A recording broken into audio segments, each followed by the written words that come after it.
एक बेलपत्र का पौधा हमारे घर से 5 दोषों को समाप्त कर देता।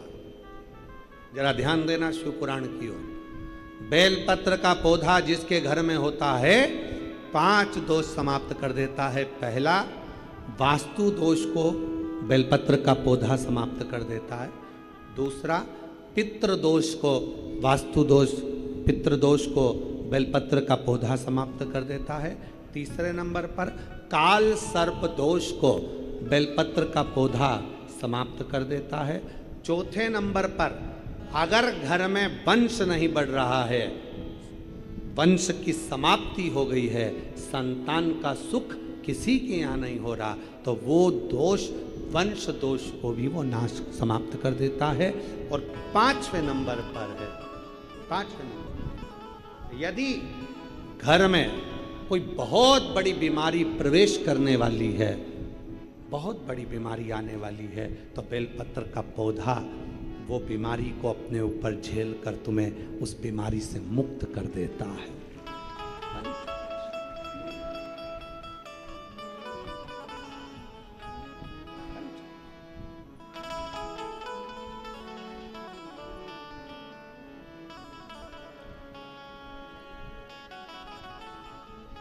बेलपत्र का पौधा कई दोषों के निवारण के लिए मूल होता है। इसीलिए कहते हैं जब कोई बहुत तकलीफ में आ जाओ, बहुत कष्ट में आ जाओ, बहुत परेशानी में आ जाओ, हर तरह से जब लगने लगे कि हर तरह से कोई सुख नजर ही नहीं आ रहा, कोई ज्यादा नहीं, एक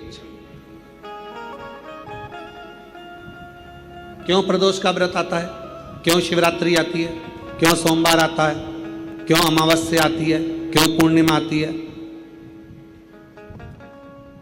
इसलिए रोड पर चलते चलते चलते चलते स्पीड ब्रेकर आता है। स्पीड ब्रेकर क्यों आता है? कि अपनी स्पीड को थोड़ा धीमा कर लो, स्लो करो, थोड़ा धीमा करो, थोड़ा स्लो करो, स्पीड ब्रेकर।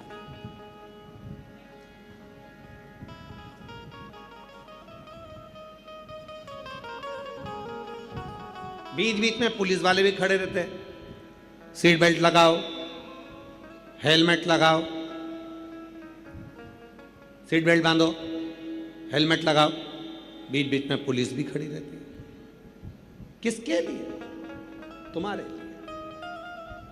पुलिस अगर बोल रही है कि सीट बेल्ट लगाओ तो इसमें फायदा किसका है? तुम्हारा। हेलमेट लगाओ, इसमें फायदा किसका है? तुम्हारा। इसमें फायदा है किसका? स्पीड ब्रेकर बीच में आए, फायदा किसका? तुम्हारा। थोड़ी स्पीड थोड़ा स्लो करो जिससे आप अपनी मंजिल तक पहुंच सकें। शिव पुराण की कथा कहती है जैसे प्रदोष आए, जैसे शिवरात्रि आई, जैसे सोमवार आए, जैसे सोमवार आया, प्रदोष आया, शिवरात्रि आई, ये सब हमारे सामने आते हैं कि हमारे जीवन की जो स्पीड है वो थोड़ी सी कम कर कर थोड़ा सा समय परमात्मा को देना प्रारंभ करें, जिससे हमारी ज़िंदगी के जितने दुख आते हैं वो एक ना एक दिन हमारा ईश्वर, हम जिसको भजते हैं। शिवपुराण ने ये नहीं कहा कि तुम केवल मुझे भजो, शिवपुराण ने यह भी नहीं कहा कि तुम केवल राम को भजो, शिवपुराण ने यह भी नहीं कहा कि तुम केवल कृष्ण को भजो, शिवपुराण ने यह भी नहीं कहा कि केवल शंकर को भजो। शिवपुराण तो यह कहती है कि तुम्हारे हृदय में जो रब है, तुम्हारे हृदय में जो ईश्वर विराजमान है, तुम जिसका भजन करते हो, तुम जिसका स्मरण करते हो, उसके प्रति अपनी चित्त वृत्ति को इतनी प्रबल कर लो कि एक दिन अंत समय में वही ईश्वर तुम्हारे सामने आकर खड़ा हो जाए और तुम्हारे दुख को मिटाकर चला जाए। वही ईश्वर, वो ईश्वर। एक पत्र है, अच्छा है, पहला पत्र है, और मनुष्य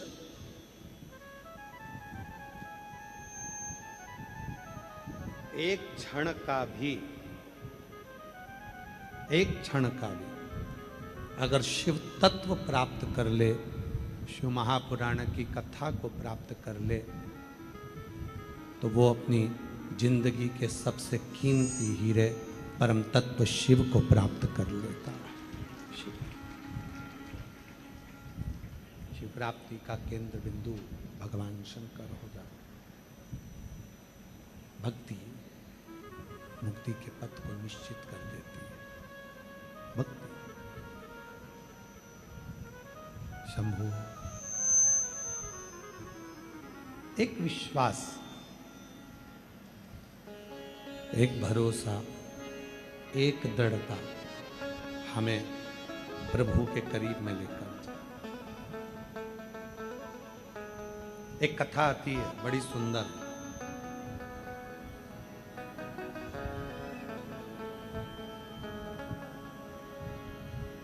एक बनी नाम की एक लड़की थी।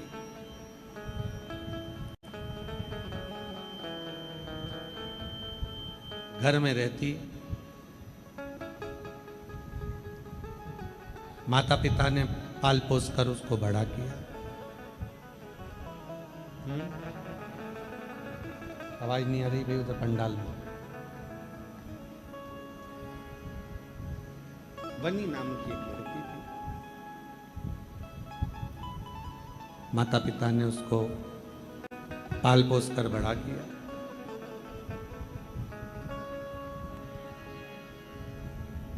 एक दिन बनी के मन में आया, बनी की चित्तवृत्ति में आया, बनी के मन में आया, बनी के विचारों में आया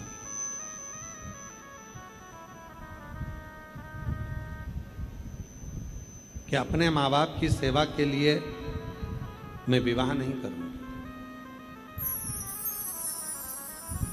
पर शिव पुराण की कथा कहती है, भगवान शंकर का चरित्र कहता है कि जन्म, मरण और परण तीन शिव के हाथ।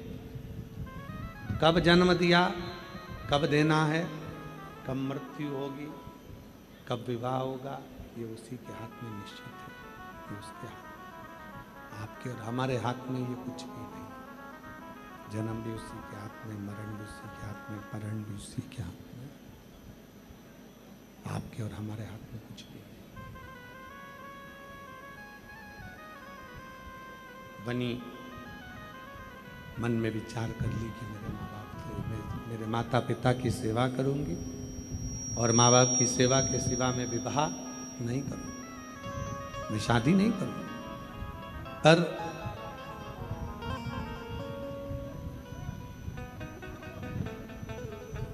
माँ शिवालय जाती है, माँ शंकर के मंदिर जाती है, भगवान शंकर की साधना करती है, आराधना करती है, विनती करती है, शिव जी को एक लोटा जल समर्पित करती है और भगवान शिव से केवल एक ही वर मांगती है कि मेरी बेटी की शादी हो और ऐसे घर में हो जहां मेरी बेटी सुखी हो। समय आया, बनी का विवाह एक सुंदर वर के साथ हो गया।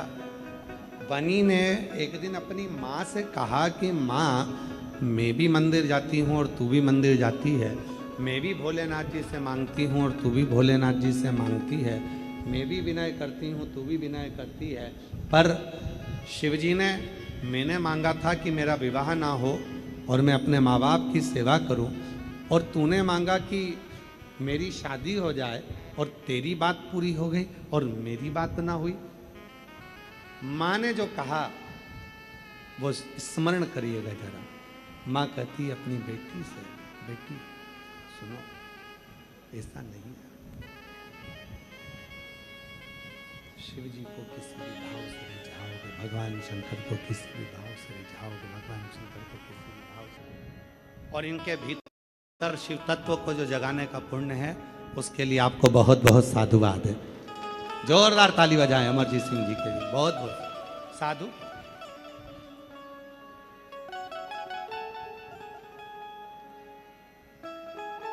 और शिव कथा के प्रति अमरजीत सिंह जी मेहता जी की धर्म पत्नी का भी सबसे बड़ा योगदान है। कहाँ बैठी हैं भाभी जी? बैठी हैं क्या? खड़ी हो जरा। इनका सबसे ज्यादा योगदान है। मैं कहूँगा आस्था चैनल वाले जरूर दिखाएं कि एक नारी जब अपने भाव पर हृदय से पुकार करती है शिव जी के प्रति, तो इनकी धर्म आता है सबको। गाइए गाइए जरा, पूरी आवाज यहां तक आना चाहिए। मांगा है भोलेनाथ वर मांगा भोलेनाथ से वरदान, तेरी कृपा बनी रहे जब तक है जिंदगी, तेरी कृपा बनी रहे जब तक है जिंदगी। मांगा है भोलेनाथ से वरदान एक भी, मांगा है भोलेनाथ से वरदान एक भी। इसी बेटी की दोनों आंखें खराब हो गई थी और बाबा की कृपा से दोनों आंखें वापिस आई हैं। एक बार जोरदार ताली बजाकर साधुवाद दी। तेरी कृपा बनी रहे जब तक है जिंदगी, मांगा है भोलेनाथ। आंखें वापिस आने की खुशी क्या होती है, इस बेटी की आंख के आंसू बता रहे हैं। रोती नहीं, अरे खुश हो, अब तो आंखें आ गई बाबा की कृपा से।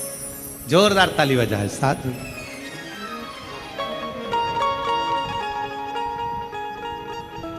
रोते नहीं माँ, पोती ठीक हो गई है तुम्हारी, वो तुम्हारी बेटी कहाँ है?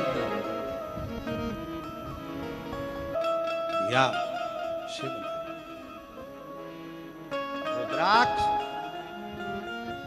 आप कैसे भी हो, कैसे भी हो, आपके गले में अगर लाल धागे में एक रुद्राक्ष है, दुनिया की सारी विपदाओं से वो बचा कर रखता है।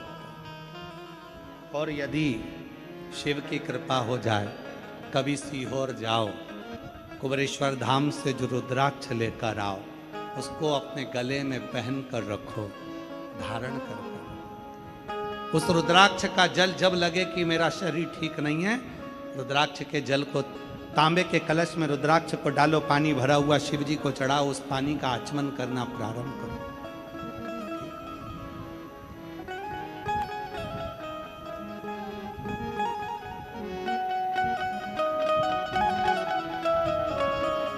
कई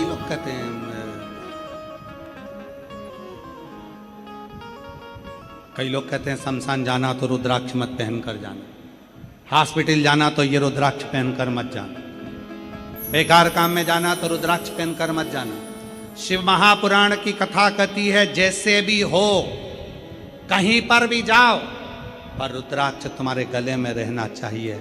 एक ना एक दिन गले में पड़ा हुआ रुद्राक्ष तुम्हारे जीवन के आए हुए संकट को मिटाना प्रारंभ कर देगा।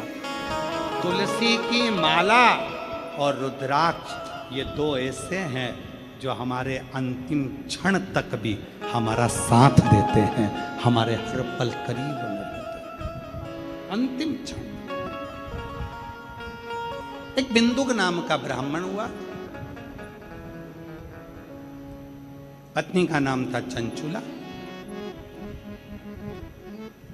प्रेत योनि में पड़ गया था। चंचुला देवी ने तुमरुका जी से कहकर शिव पुराण की कथा श्रवण करी। भगवान ईसर गोरा बनकर पधार रहे हैं, जोरदार ताली बजाएं। ईसर जी गोरा जी आ रहे हैं।